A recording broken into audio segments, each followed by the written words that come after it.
Hello friends, happy Thursday. We continue with Act 4 of Julius Caesar. As always, it's badly cut together, and another warning, there's mention of suicide. Although, given the horrors of Act 3, this is actually a surprisingly intimate act. That sounds bad. The story so far: the liberators Brutus and Cassius have successfully assassinated Caesar, but stupidly, and this is really Brutus's fault, Cassius keeps, deferring to Brutus. He deferred to Brutus when Brutus said Antony shouldn't be killed. He deferred to Brutus when Brutus said Antony should be allowed to speak over Caesar's corpse. However, the reading of that will has driven Rome into a murderous rampage, driving Brutus and Cassius from the city, which is very bad news for Brutus's wife Portia, who hasn't seen him since he rushed off to the capital. The capital, by the way, is, I guess, the parliamentary building, not the capital city of Rome. Stuck in Rome are Mark Antony with Caesar's great-nephew and heir, Octavius Caesar, which you wouldn't have got from the play, but that is who Octavius Caesar is. So he's a new character. There's lots of new characters here. You probably don't have to keep track of them. Oh, and a poet who comes up out of the blue. There's some music here. It doesn't last very long. It's described as a sleepy tune, so if you want to look something like that out to play during that part of this reading, I'll, as ever, signal it and then signal when it stops. If you want to do that, you can do that now. And now you're back. And we continue with Act 4 of Julius Caesar. Enjoy. Ta-da! Act 4, Scene 1. Enter Antony with papers, Octavius, and Lepidus. These many then shall die. Their names are pricked. Octavius to Lepidus. Your brother too must die. Consent you, Lepidus? I do consent. Prick him down, Antony. Upon condition Publius shall not live, who is your sister's son, Mark Antony. Well, he shall not live. Look, with a spot I damn him. But Lepidus, go you to Caesar's house, fetch the will hither, and we shall determine how to cut off some charge in legacies. What, shall I find you here? Or here, or at the capital. Exit Lepidus. This is a slight, unmeritable man, meet to be sent on errands. Is it fit the threefold world divided? He should stand one of the three to share it. So you thought him, and took his voice who should be pricked to die in our black sentence and prescription. Octavius, I've seen more days than you, and though we lay these honours on this man to ease ourselves of divers slanderous loads, he shall but bear them as the ass bears gold, to groan and sweat under the business, either led or driven, as we point the way. And having brought our treasure where we will, then take we down his load, and turn him off like to the empty ass, to shake his ears and graze in commons. Well, you may do your will, but he's a tried and valiant soldier. So is my horse, Octavius, and for that I do appoint him store of provender. It is a creature that I teach to fight, to wind, to stop, to run directly on, his corporal motion governed by my spirit, and in some taste is Lepidus, but so. He must be taught and trained and bid go forth. A barren-spirited fellow, one that feeds on objects, arts, and imitations, which, out of use and stale by other men, begin his fashion. Do not talk of him, but is a property. And now, Octavius, listen, great things. Brutus and Cassius are levying powers. We must straight make head. Therefore let our alliance be combined, our best friends made, our minds stretched, and let us presently go sit in council how covert matters may be best disclosed, and open perils surest answered. Let us do so, for we're at the stake, and bayed about with many enemies, and some that smile have in their hearts, I fear, millions of mischiefs. Accent. Scene 2. Drum. Enter Brutus, Lucius, and the army. Lucilius, who we haven't met before, similarly Titinius, and Pindarus meet them. Brutus. Stand, ho! Soldier. Give the word, ho, and stand. What now, Lucilius? Is Cassius near? He is at hand, and Pindarus is come to do your salutations from his master. He greets me well. Your master, Pindarus, in his own charge, or by ill officers, hath given me some worthy cause to wish things done undone. But if he be at hand, I shall be satisfied. I do not doubt but this my noble master will appear such as he is, full of regard and honour. He is not doubted. A word, Lucilius? Brutus and Lucilius speak apart. How he received you, let me be resolved, with courtesy and with respect enough, but not with such familiar instances, nor with such free and friendly conference as he hath used of old. Thou hast described a hot friend cooling. Ever note, Lucilius, when love begins to sicken and decay, it useth an enforced ceremony. There are no tricks in plain and single faith, but hollow men, like horses hot at hand, make gallant show and promise of their mettle, but when they should endure the bloody spur, they fall their crests and like deceitful jades, sink in the trial. Comes his army on, low march within. They mean this knight in Sardis to be quartered the greater part. The horse in general are come with Cassius. Enter Cassius and his powers. Hark, he is arrived. Mark gently on to meet him. The armies march. Cassius. Stand ho! Stand ho! Speak the word along! Stand! Stand! Stand! Cassius. Most noble brother, you have done me wrong. Judge me, ye gods, wrong I mine enemies? And if not so, how should I wrong a brother? Brutus, this sober form of yours hides wrongs, and when you do them, Cassius, be content. Speak your grief softly, I do know you well. Before the eyes of both our armies here, which should perceive nothing but love from us, let's not wrangle. Bid them move away, then in my tent, Cassius, enlarge your griefs, and I will give you audience. The Pindorus, bid our commanders lead their charges off a little from this ground. Lucilius, do you the like, and let no man come to our tent till we have done our conference. Let Lucius and Titinius guard our door. Exeunt the armies. Brutus and Cassius remain, with Titinius and Lucius guarding the door. That you have wronged me doth appear in this. You have condemned and noted Lucius Pella for taking bribes here of the Sardians, wherein my letters praying on his side because I knew the man was slighted off. You wronged yourself to write in such a case. In such a time as this, it's not meet that every nice offence should bear his comment. Let me tell you, Cassius, you yourself are much condemned to have an itching palm, to sell and mart your offices for gold to undeservers. I? An itching palm? You know that you are Brutus that speaks this, or by the gods, this speech were else your last. The name of Cassius honours this corruption, and chastisement doth therefore hide his head. Oh, chastisement! Remember March, the Ides of March, remember? Did not great Julius bleed for justice' sake?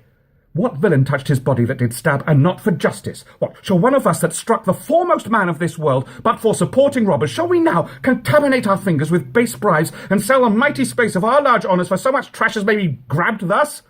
I'd rather be a dog and bay the moon than such a Roman. Brutus! Be not me. I'll not endure it. You forget yourself to hedge me in. I'm a soldier, I, older in practice, abler than yourself to make conditions. Go to. You are not, Cassius. I am. I say you are not. Urge me no more. I shall forget myself. Have mind upon your health. Tempt me no further. Away, slight man. Is't possible? Hear me, for I will speak. Must I give way in room to your rash choler? Shall I be frighted when a madman stares? Oh, ye gods! Ye gods, must I endure all this? All this?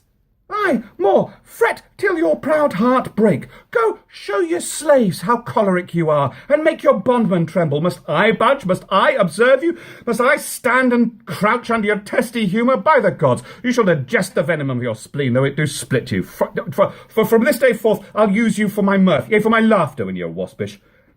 Is it come to this? You say you are a better soldier? Let it appear so. Make your vaunting true, and it shall please me well. For mine own part, I shall be glad to learn of noble men. You know, you wrong me every way. You wrong me, Brutus. I said an elder soldier, not a better. Did I say better? If you did, I care not. When Caesar lived, he durst not thus have moved me. Peace, peace, you durst not have tempted him. What, I durst not? No. What, durst not tempt him? For your life, you durst not. Do not presume too much upon my love. I may do that I shall be sorry for. You have done that you should be sorry for. There's no terror, Cassius, in your threats. For I am armed so strong in honesty that they pass by me as the idle wind which I respect not. I did send to you for certain sums of gold, which you denied me, for I can raise no money by vile means. By heaven, I'd rather coin my heart and drop my blood for drachmas than to wring from the hard hands of peasants their vile trash by any indirection. I did send to you for gold to pay my legions, which you denied me. Was that done like Cassius? Should I have answered Caius Cassius so? When Marcus Brutus grows so covetous to lock such rascal counters from his friends, be ready, gods, with all your thunderbolts, dash him to pieces. I denied you not. You did. I did not. He was but a fool that brought my answer back. Brutus hath writhed my heart. A friend should bear his friend's infirmities, but Brutus makes mine greater than they are. I do not, till you practice them on me. You love me not. I do not like your faults. Well, friendly I could never see such faults. Our flatterers would not, though they do appear as huge as high Olympus. Come, Antony and young Octavius, come. Revenge yourselves alone on Cassius, for Cassius is aweary of the world, hated by one he loves, braved by his brother, checked like a bondsman, all his faults observed, set in a note, but learned and counted by rote, to cast into my teeth, I could weep a spirit from mine eyes. There's my dagger, and here my naked breast, within a heart, dearer than Pluto's mine, richer than gold. If thou beest a Roman, take it forth. I that denied thee gold will give my heart. Strike as thou didst at Caesar, for I know when thou didst hate him worse, thou lovest him better than ever thou lovest Cassius. Sheathe your dagger. Be angry when you will, it shall have scope. Do what you will. Dishonour shall be humour. O Cassius, you're yoked with a lamb that carries anger as the flint bears fire, who much in force shows a hasty spark, and straight is cold again. Hath Cassius lived to beep up mirth and laughter to his Brutus, when grief and blood ill-tempered vexeth him? When I spoke that, I was ill-tempered too. Do you confess so much? Give me your hand. And my heart too. Oh, Brutus. What's the matter?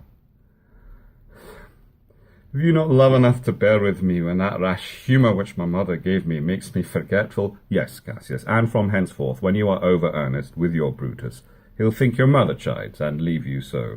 Enter Lucilius and a poet. Let me go to see the generals. There's some grudge between them. 'Tis not meet they be alone. You shall not come to them.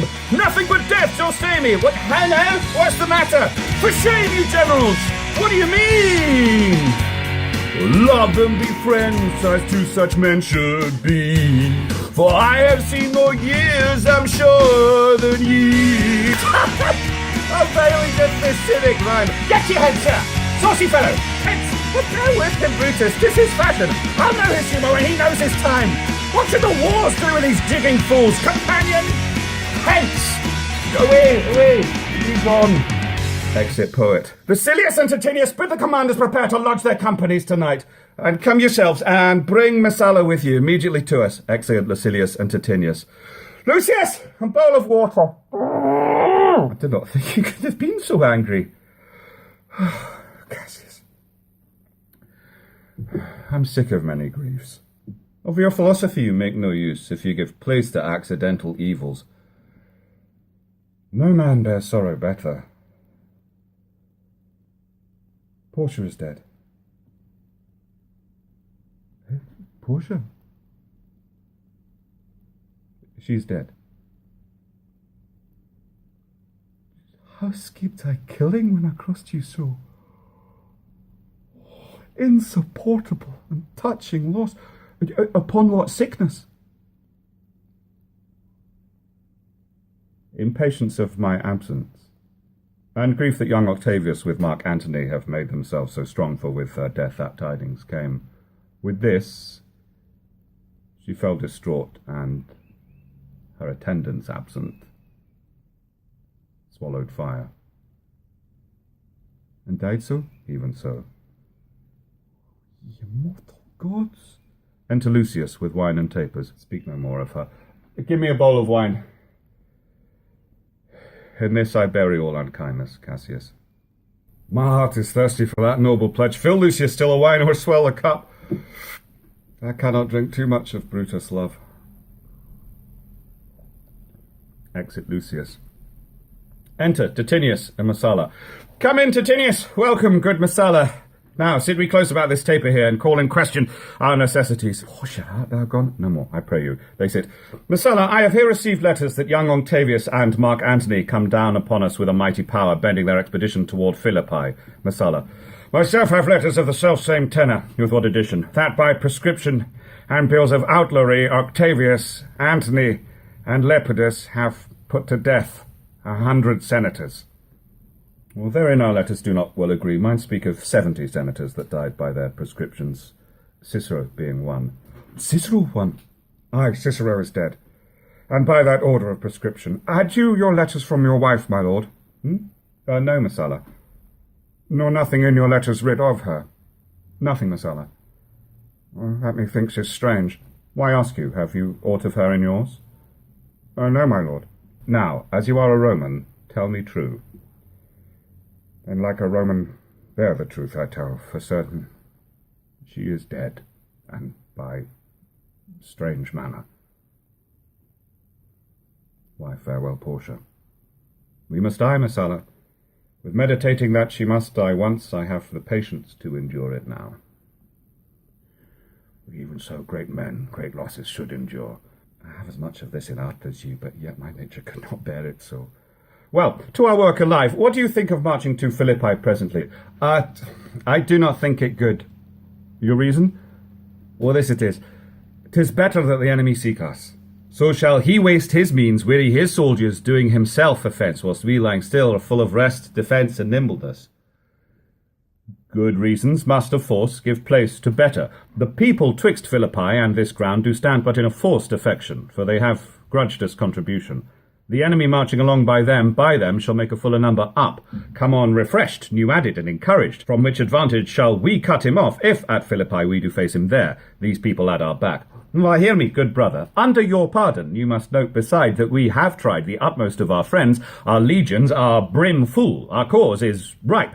The enemy increaseth every day. We at the height are ready to decline. There is a tide in the affairs of men, which taken at the flood leads on to fortune. Omitted, all the voyage of their life is bound in shallows and in miseries. On such a full sea are we now afloat, and we must take the current when it serves, or lose our ventures.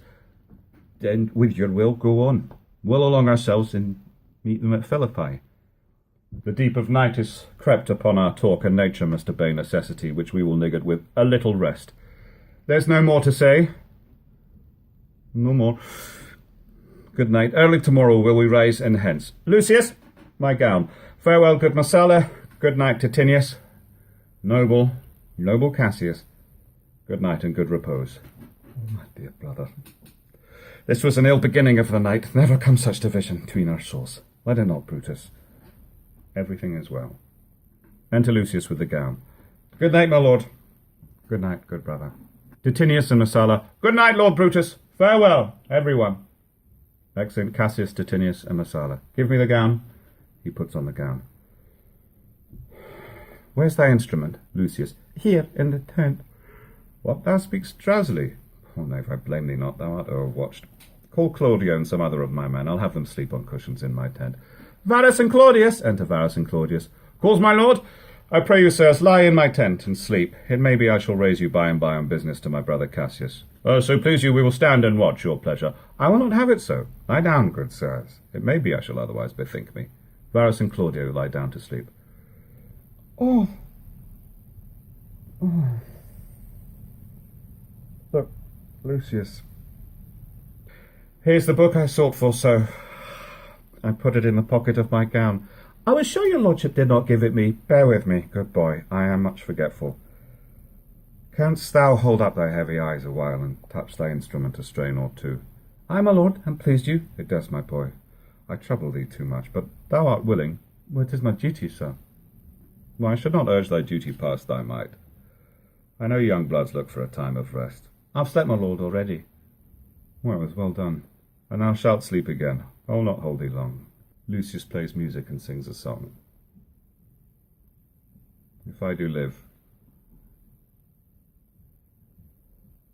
I will be good to thee.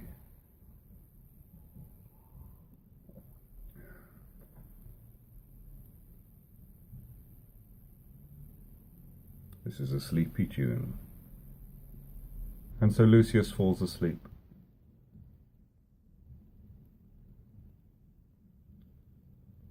Oh, murderous slumber. Layest thou thy leaden mace upon my boy that plays thee music. Gentle knave, good night. I will not do thee so much wrong to wake thee.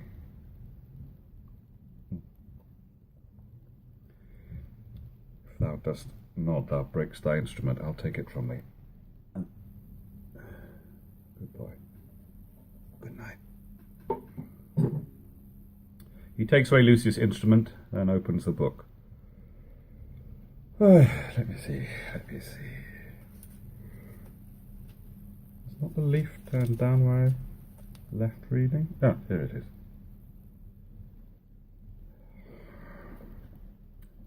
How ill this taper burns. Enter the ghost of Julius Caesar. Who comes here? I think it is the weakness of mine eyes that shapes this monstrous apparition. It comes upon me. Art thou anything? Art thou some god, some angel, or some devil that makes my blood cold and my hair to stare? Speak to me, what thou art. Thy evil spirit, Brutus. Why comest thou? To tell thee thou shalt see me at Philippi. Well, then I shall see thee again. Aye, at Philippi. Why, I will see thee at Philippi, then. Exit, Ghost. Oh, now I have taken heart, thou vanishest? Ill spirit, I would hold more talk with thee. Boy, Lucius, Varus, Claudio, sirs, awake! Claudio! Oh, this thing, my lord, of force. He thinks he still is at his instrument. Lucius, awake, my lord. Is our dream, Lucius, that thou so criest out? My lord, I do not know that I did cry. Yes, that thou didst. Didst thou see anything? Nothing, my lord. Sleep again, Lucius. Sirrah, Claudio. Fellow, thou awake. Varus, my lord. Claudio, my lord. Why did you so cry out, sirs, in your sleep? Did we, my lord? Aye. Saw you anything? No, my lord, I saw nothing. Nor I, my lord. Well, go and commend me to my brother Cassius. Bid him set on his powers betimes before, and we will follow. It shall be done, my lord. Exeunt. Varus and Claudio at one door, Brutus and Lucius at another door. And that is the end of Act 4.